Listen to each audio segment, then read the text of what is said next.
பீகார் மாநிலத்தில் ஐக்கிய ஜனதா தளம் ஆட்சி அதிகாரத்தில் இருக்காங்க.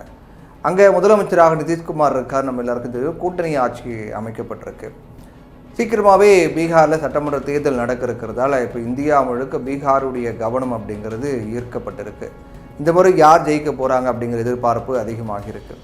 பீகாரை பொறுத்தவரையிலும் ஐக்கிய ஜனதா தளம், ராஷ்ட்ரிய ஜனதா தளம் மற்றும் பாஜக அப்படிங்கிற 3 கட்சிகள் தான் ஆட்சியை கைப்பற்றி வராங்க. போன 2020 சட்டமன்ற தேர்தலில் என்ன நடந்தது அப்படின்னா, ராஷ்ட்ரிய ஜனதா தளம் 23% வாக்குகளை பெற்று முதலிடத்தை பிடிச்சாங்க.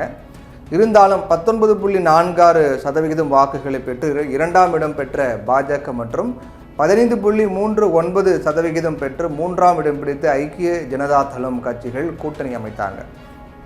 இதனால் பாஜக உதவியோட நிதிஷ்குமார் இப்போ அவங்க முதலமைச்சராக இருக்கார். இந்த தேர்தலில் காங்கிரஸ் 9.48% வாக்குகளையும், இடதுசாரி கட்சிகள் 4.64% வாக்குகளையும் வாங்கினாங்க 2020 சட்டமன்ற தேர்தல் பீகாரில். இதெல்லாம் போக சிராக் பஸ்வானுடைய லோக் ஜனசக்தி, அதே போன்று ஜிதன் ராம் மஞ்சினுடைய இந்துஸ்தானி அவாம் மோர்ச்சா கட்சி, இது மாதிரி பல கட்சிகள் அவங்க பங்குக்கு களமாடிக்கிட்டு இருக்காங்க. என்னதான் வாக்கு சதவீதத்தில் ராஷ்ட்ரிய ஜனதா தளம் அதிக இடங்களை பெற்றிருந்தாலும் தொகுதி எண்ணிக்கையில் ஐக்கிய ஜனதா தளமும் பாஜகவும் முன்னணியிலே இருந்தாங்க. அதாவது ராஷ்ட்ரிய ஜனதா தளம் வாக்கு சதவீதம் 23.11%, தொகுதி வெற்றி பார்த்தீங்கன்னா வெறும் 75 தான். காங்கிரஸ் வாக்கு சதவிகிதம் 9.48%, தொகுதி வெற்றி 19. சிபிஎம் வாக்கு சதவிகிதம் பார்த்தோம் அப்படின்னா 3.16%, தொகுதி வெற்றி 12. ஐக்கிய ஜனதா தளம் வாக்கு சதவிகிதம் 15.39, தொகுதி வெற்றி 43. பாஜக வாக்கு சதவிகிதம் 19.46, தொகுதி வெற்றி பார்த்தோன்னா 74. போன 2005 முதல் ராஷ்ட்ரிய ஜனதா தளம் ஆட்சி அதிகாரத்தில் இல்லை. இருந்தாலும் தன்னுடைய முஸ்லீம் மற்றும் யாதவ் வாக்கு வங்கியை விரிவுபடுத்த தீவிரமாக முயற்சி பண்ணிட்டு வராங்க.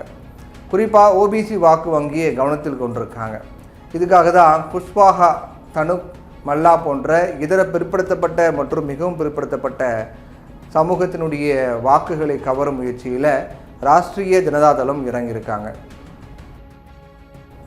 போன மக்களவைத் தேர்தலில் இந்த கட்சி குஷ்வாஹா சமூகத்தினரை அதிக அளவில் வேட்பாளராக களமிறக்கியிருந்தாங்க. அதே போல் மிகவும் பிற்படுத்தப்பட்ட சமூகமான தனுக் சமூகத்தைச் சேர்ந்த மங்கனி லால் கட்சியினுடைய மாநில தலைவராக நியமித்திருந்தது.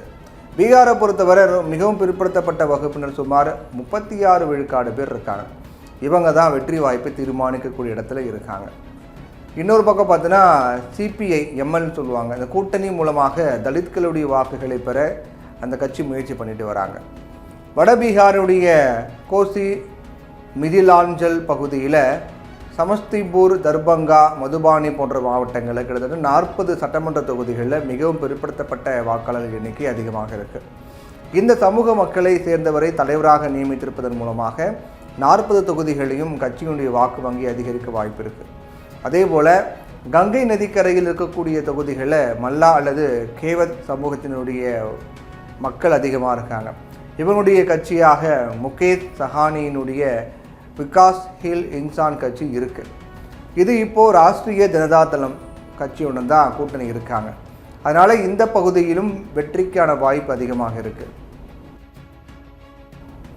ராஷ்ட்ரிய ஜனதா தளத்தை பின்பற்றி காங்கிரஸ் கட்சியும் யாதவ் சமூகத்தை சேர்ந்தவரை தன்னுடைய மாநில தலைவராக நியமித்திருக்காங்க. இந்த சமூகத்திற்கு மாநிலத்தில் இதுவரை ஒரு பெரிய அரசியல் தலைவர் கிடையாது. அதனால் வாக்கு வங்கியை கவர இந்த தலைவரை காங்கிரஸ் நியமித்திருக்காங்க. அரசியல் வாழ்க்கையில் பார்த்தோன்னா ஒரு மிக முக்கியமான விஷயம் என்னென்னா, 20 வருஷம் அப்படிங்கிறது மிகப்பெரிய விஷயம்தான். கடந்த 20 ஆண்டுகளாக நிதிஷ்குமார் முதல்வராக தொடர்றாரு. அதனால் இயல்பாகவே அவருக்கு எதிரான அதிருப்திகள் அதிகமாக இருக்க தான் செய்யும். ஆனால் இதை சரி செய்ய பெண்களை மையப்படுத்தி வாக்குறுதிகளையும் திட்டங்களையும் அறிவித்து வரார்.